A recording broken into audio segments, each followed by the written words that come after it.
इस कंपनी का share price कभी 2600 रुपये था, जो कि आज केवल 900 के भाव पर ट्रेड कर रहा है। पहली बात, ऑलरेडी मार्केट में बहुत ही हेवी प्रेशर चल रहा है, ऊपर से ऐसे रिजल्ट आ जाना एक ऐसी कंपनी का जो सीजनेबल बिजनेस नहीं करता। ये कंपनी वापस 972 से 2600 रुपये जाने वाली है। नमस्कार मेरे दोस्तों, एक बार फिर से आप सभी का स्वागत करता हूं भाई हमारे इस यूट्यूब चैनल रिच हैबिट्स के अंदर। आज के दिन हम बात करेंगे डिफेंस सेक्टर से बिलोंग करने वाली एक कंपनी के बारे में, जिसका शेयर प्राइस कभी 2600 रुपये हुआ करता था। इस कंपनी का शेयर प्राइस कभी 2600 रुपये था, जो कि आज केवल 900 के भाव पर ट्रेड कर रहा है। आखिर क्या हुआ ऐसा, इसे क्या दिक्कत है, इसको हम स्टेप बाय स्टेप इस वीडियो में जानेंगे और ये भी जानेंगे कि क्या ये कंपनी वापस कमबैक करेगी। तो हाँ, इसका जवाब मैं पहले ही दे देता हूँ कि ये कंपनी वापस 972 से 2600 रुपये जाने वाली है, जिसके रीज़न भी इस वीडियो में मैं बताऊंगा। तो सबसे पहले हम बात करेंगे कि आखिर गिरा क्यों, और जो भी रीज़न है भाई पहले ही बता दूं, टेम्परेरी है, ठीक है, परमानेंट कुछ भी नहीं है। क्या हुआ, देखिए मार्केट में सबसे पहले एक नॉर्मल यहाँ से गिरावट आना शुरू हुई थी, ठीक है। मतलब मार्केट देखो हमेशा ऐसा नहीं होता कि यार ऊपर ही ऊपर जाएगा, ठीक है, मार्केट में भी थोड़ा प्रेशर आता है। और अगर आप इस कंपनी की बात करोगे तो भाई इस कंपनी ने कितने रिटर्न दिए, अगर आप 5 साल की बात करते हैं भाई 1500% रिटर्न, ठीक है, वो भी इतनी गिरावट के बावजूद। अगर आप और अच्छे से कैलकुलेट करोगे, अगर इसको मैं टॉप से जोड़ता हूँ, अगर ऑफकोर्स टॉप बॉटम कोई नहीं पकड़ सकता, लेकिन 4000% की रिटर्न भाई मतलब कोई छोटी बात नहीं है, ठीक है। अब मेन पॉइंट समझो कि यार मार्केट में सिर्फ तेजी तो तेजी आती नहीं है, गिरावट भी आती है। तो ये जो गिरावट आई ये नॉर्मल गिरावट आई थी, ठीक है। फिर आ जाता है बजट। बजट में क्या होता है कि डिफेंस सेक्टर के लिए इतना ज़्यादा मतलब कैपिटल एक्सपेंडिचर नहीं किया जाता। नॉर्मल करते हैं ऑफकोर्स, रेलवे से तो ठीक करते हैं, लेकिन इतना भी अच्छा नहीं करते। एक वो रीजन बन जाता है क्योंकि इस बार का जो बजट था वो था किसी इंडिविजुअल पर्सन के लिए, मतलब केवल पब्लिक के लिए था, समझ रहे हो, पब्लिक के लिए वो बजट था, ना कि कॉरपोरेशन के लिए। तो इस रीजन के कारण डिफेंस सेक्टर में भी पिटाई हुई, और ऑफकोर्स आपने देखा पूरे मार्केट में भी इस बार पिटाई हुई थी। एक रीजन वो मिल गया, ऊपर से कंपनी का Q3 का रिजल्ट भी आ गया। ऑफकोर्स वहां पर भी थोड़ा सा डाउनफॉल देखने को मिला, जिसके कारण ये गिरावट आ गई। अब मतलब कंटिन्यूसली समझो आप इस चीज़ को, नॉर्मल गिरावट, बजट की गिरावट, Q3 की गिरावट, और अगर आप चेक करोगे Q3 के कारण तो भाई पिछले 2 दिन से कंटिन्यू, आज के दिन भी देखो भाई कंपनी ने सर्किट मार दी 10% का, कल के दिन भी कंपनी ने 20% का लोअर सर्किट लगाया था। अब Q3 के रिजल्ट कैसा है, चलिए कंपनी के नंबर के ऊपर हम चलते हैं।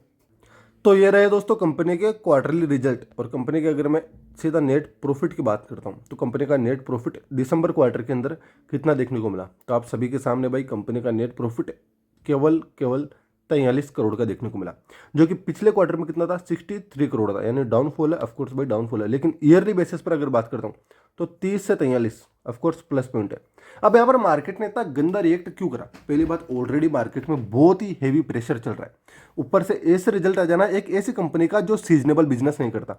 सीजनेबल लाइक किसी किसी कंपनी के सीजनेबल बिजनेस होते हैं जिसको हम कंपेयर कर सकते हैं ईयरली बेसिस पर। क्या गाड़ियाँ लाइक फेस्टिवल सीजन में अच्छी बिकती है, या फिर अगर आप ट्रैवलिंग की बात करोगे तो फेस्टिवल सीजन में होटल इंडस्ट्रीज अच्छा कर लेती है, समझ रहे हो। तो दिसंबर क्वार्टर के अंदर शायद फेस्टिवल सीजन रहता है, शादियों का सीजन रहता है, तो होटल वाली इंडस्ट्रीज थोड़ा अच्छा परफॉर्मेंस करती है। लेकिन डिफेंस सेक्टर भाई ये ऐसा काम नहीं करता। इसमें क्या है कि ठीक है लाइक यार आप क्वार्टरली ही कंपेयर करो, ज़्यादा बेटर रहेगा, क्योंकि company micro cap small cap type की है, और ऊपर से ईयरली पर कंपेयर करना तो भाई ये कोई सीजनेबल बिजनेस तो है नहीं जो आप ईयरली परफॉर्मेंस करोगे कि यार नहीं यार दिसंबर में तो पहले अच्छा करती थी, ये इसका कोई सीजनेबल बिजनेस है, नहीं ऐसा नहीं है। तो अब अगर आप इसको क्वार्टरली परफॉर्म मतलब चेक करने जाओगे तो ऑफकोर्स एक हेवी गिरावट आपको देखने को मिल रही है, और मार्केट में ऑलरेडी इतना प्रेशर था, तो ये भी एक रीजन बन जाता है। देन एक नजर हम कंपनी के प्रमोटर के ऊपर डालते हैं कि यार प्रमोटर जो माल बेच रहा है 49% हो चुका है भाई, 51% थे 49% हो चुके हैं। ये नेगेटिव पॉइंट है भाई, 50% से कम हो चुका है। ऑफकोर्स अगर आप केवल ऊपर ऊपर से पढ़ते हो यार 50% हो चुका है, उससे कम हो चुके हैं होल्डिंग, नेगेटिव पॉइंट मान सकते हो। लेकिन यहाँ पर क्या पब्लिक के गले में माल उतरेगा, नहीं भाई, पब्लिक भाई 34 थी जो कि अब 33% हो चुकी है, समझ रहे हो। मतलब पब्लिक से भी माल खींचा जा रहा है, तो माल कौन ले जा रहा है भाई, डोमेस्टिक निवेशक, फॉरेन निवेशक, ठीक है। मतलब फॉरेन निवेशक की अगर आप चेक करोगे कितना है, 5% से 8% हो चुके हैं भाई, कितना हेवी इन्होंने माल उठाया। देन डोमेस्टिक की बात करता हूँ, 8.5% थे पहले, अब 8.97% हो चुके हैं। ऑफकोर्स लगभग 1% के आसपास इन्होंने भी बाइंग करी है, तो इसलिए मुझे इससे भी कोई दिक्कत नहीं है, शेयर होल्डिंग पैटर्न से कोई दिक्कत नहीं है। देन अगर मैं कंपनी के परफॉर्मेंस की बात करता हूँ, कैसे, बजट के हिसाब से, क्वार्टरली रिजल्ट के हिसाब से, मेरे को एक बात बताओ, इस बजट के अंदर जो कैपिटल एक्सपेंडिचर नहीं हुआ वो क्या इतना बुरा भी नहीं हुआ कि भाई बिल्कुल ही नहीं दिया गया, या फिर पहले जो दे रहे थे वो भी नहीं दिया, ऐसा तो है नहीं। मतलब जो पहले मिल रहा था बजट उतना तो उनको अभी भी मिल रहा है, बल्कि उससे थोड़ा सा ज़्यादा नहीं, बल्कि थोड़ा सा मिल तो रहा है ना। तो मेन पॉइंट क्या है कि पहले भी तो कंपनी ने अच्छा परफॉर्मेंस करा, पहली बात ये परफॉर्मेंस तो कंटिन्यू रहने वाला है, ये बजट तो इनको मिल रहा है। दूसरी बात ये बजट था किन के लिए, पब्लिक के लिए। अब मेरे को एक बात बताओ, गवर्नमेंट हर बार पब्लिक के लिए बजट देती है क्या, नहीं, ये भी कोई चीज़ें परमानेंट नहीं होती, कभी कभार देती है। तो मेन पॉइंट क्या है कि पब्लिक के लिए जो बजट है ना, ये हर बार नहीं दिया जाता, लेकिन कॉरपोरेशन के लिए लगभग बार इन्हीं के लिए दिया जाता है। तो अगले आने वाला जो बजट रहेगा शायद वापस इनके लिए तेजी बना सकता है। एक पॉइंट ये भी हो चुका है कि ये भी चीज़ें परमानेंट नहीं है।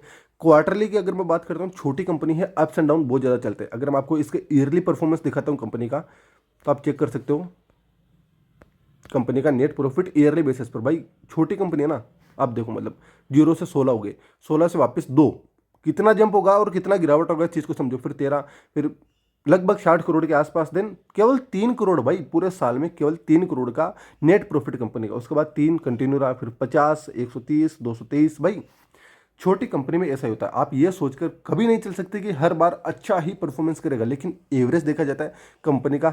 मतलब अभी जो कंडीशन है, हाल फिलहाल कंडीशन, वो भी देखी जाती है। बजट ऑफकोर्स मैं मानता हूं कि पब्लिक के लिए दिया गया, लेकिन इसका ये मतलब नहीं कि डिफेंस वालों को कुछ भी नहीं दिया गया। तो आज नहीं तो कल कंपनी कमबैक करने वाली है। एक चीज़ और बता देता हूं कि अगर अभी मैंने भाई दिसंबर की बात चल रही है ना, तो एक अच्छी सी चीज़ आपको बता देता हूँ। दिसंबर के अंदर, दिसंबर तक कंपनी का अगर मैं ऑर्डर बुक की बात करता हूँ, 800 करोड़ की ऑर्डर बुक है भाई। क्या परफॉर्मेंस दे रही है, मतलब जैसे जैसे ऑर्डर पूरा करते रहेंगे इनके भाई नेट प्रॉफिट के अंदर वो सारी चीज़ें एग्जीक्यूट होती रहेगी। तो मेन पॉइंट को समझो, 800 करोड़ की तो अभी भी इनके पास ऑर्डर बुक पड़ी है। आने वाले दिन और भी बेहतर होंगे, और ऐसा तो है नहीं कंपनी को आगे ऑर्डर मिलेगा ही नहीं, मिलेगा। और अगर मैं इसके पीई की बात करता हूँ, तो आप कंपनी का पीई भी एक बार चेक कर लो भाई। एक अच्छी प्राइस पर हाल फिलहाल ही आपको मिल रहा है, 41 का पीई मिल रहा है। अब खुद हिसाब लगो, 2600 का शेयर, केवल और केवल 900। कौन नहीं लेना चाहेगा भाई। आप बिल्कुल, मैं साफ शब्द में बोलूंगा कि रुपए की चीज़ आपको चवन्नी के भाव पर मिल रही है। ऑफकोर्स भाई दाव लगाओ, अच्छा पैसा बन सकता है, लेकिन मैं रिकमेंडेशन नहीं देता। तो यही बोलूंगा कि रिकमेंडेशन तो नहीं है। मैं बस आपको फंडामेंटल और कुछ चीज़ें समझा सकता हूँ कि यार ये चीज़ें टेम्परेरी है, परमानेंट नहीं है।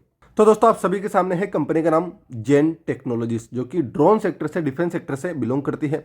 एंटी ड्रोन सिस्टम कंपनी का बहुत ही मेजर बिजनेस देखने को मिलता है। कंपनी की इन्वेस्टमेंट हाल ही में कहां पर देखने को मिली, वेक्टर टेक्निक्स और भैरव रोबोटिक्स में भी कंपनी ने हाल ही में इन्वेस्टमेंट करी है। आप सभी को बता दूं, वेक्टर के अंदर कंपनी की 51% की होल्डिंग हो चुकी है, यानी कंट्रोलिंग स्टेक अब इनके पास में है। देन भैरव के अंदर में भी 45% के आसपास कंपनी की होल्डिंग देखने को मिलती है। देन वेक्टर भाई आप सभी को बता दूं, पावर डिस्ट्रीब्यूशन में एक बार चेक ही कर लेता हूँ भाई मैं, शायद पावर डिस्ट्रीब्यूशन में ही होना चाहिए।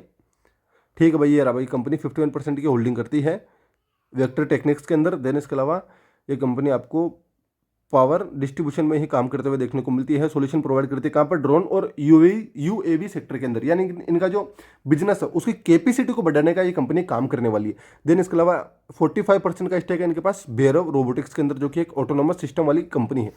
देखिए भाई मेन पॉइंट क्या है कि कंपनी के जो प्रमोटर है, इनका जो विजन है, मिशन है, वो क्लियर है। ठीक है, कंपनी आगे अपने बिजनेस को और एक्सपांड करते जा रही है अपनी कैपेसिटी को बढ़ाने के लिए, ताकि ग्लोबल लेवल पर कंपनी अच्छा परफॉर्मेंस कर सके। दूसरी, बीजेपी गवर्नमेंट की अगर बात करता हूं तो फुल्ली सपोर्ट में है डिफेंस रेलवे सेक्टर के अंदर। ऑफकोर्स इस बार बजट ना देने का ये मतलब नहीं होता कि हर बार पब्लिक के लिए बजट दिया जाएगा। आज नहीं तो कल वापस बजट बढ़िया आएगा इनके लिए। आने वाले समय में कंपनी और अच्छा परफॉर्मेंस करेगी, और पब्लिक को बजट देने के बावजूद भी डिफेंस में कुछ ना कुछ तो बढ़ाकर दिया ही है। मेन पॉइंट, डिफेंस सेक्टर को बढ़ाना बहुत जरूरी है। अगर हम अपने आसपास वाली कंट्रीज को देखते हैं, खासकर चाइना को देखते हैं, तो भाई उनका डिफेंस बजट अपना डिफेंस बजट में बहुत अंतर है, बहुत बड़ा गैप है। इसको भी कवर करना बहुत ज़्यादा जरूरी है। ऑफकोर्स आज नहीं तो कल मैं तो विश्वास करता हूँ कि करेंगे, जरूर करेंगे, थोड़ा टाइम लगेगा लेकिन करेंगे। तो बस दोस्तों आज के लिए तो इतना ही, और अगर आप लोग और भी ऐसे शेयर जानना चाहते हैं तो मेरे चैनल को जरूर सब्सक्राइब कर लेना। तो जय हिंद दोस्तों, मिलते हैं नेक्स्ट वीडियो के अंदर।